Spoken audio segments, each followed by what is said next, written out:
ప్రభుత్వ జూనియర్ కళాశాలలో రాష్ట్ర ప్రభుత్వం మధ్యాహ్న భోజనాన్ని వెంటనే ప్రారంభించాలని పీడీఎస్ డిమాండ్ చేసింది. ఇక బుధవారం నిర్మల్ జిల్లా కేంద్రంలోని ప్రభుత్వ జూనియర్ కళాశాలలో విద్యార్థులతో టిఫిన్ డబ్బాలతో నిరసన కార్యక్రమాలు చేపట్టారు.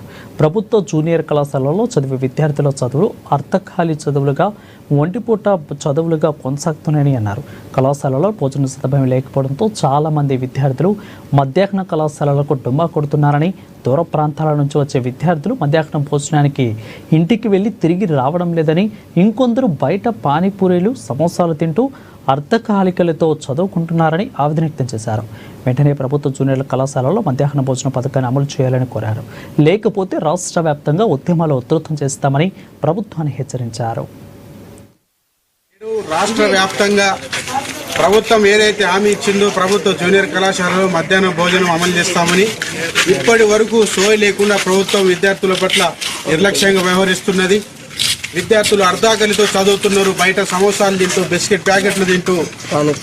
వీళ్ళున్న వాళ్ళు మాత్రమే హాస్టల్స్ నుంచి టిఫిన్ డబ్బాలు తీసుకొస్తున్నారు, లేని వాళ్ళు ఇంటి నుంచి వచ్చే వాళ్ళు తీసుకుంటున్నారు.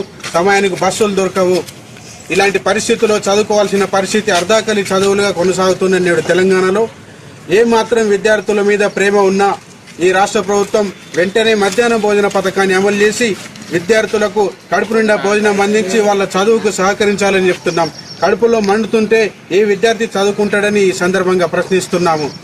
వాళ్ళు ఆకలితో అలమటిస్తే ఏ పాఠం నెత్తికెక్కుతుంది? అసలు వాళ్ళు ఏ రకంగా విద్యలో అభివృద్ధి చెందుతారు? వాళ్ళకు కావాల్సింది శక్తి కావాలంటే ఆహారం నుండి వస్తుంది. ఆ ఆహారమే లేనప్పుడు కాలేజీ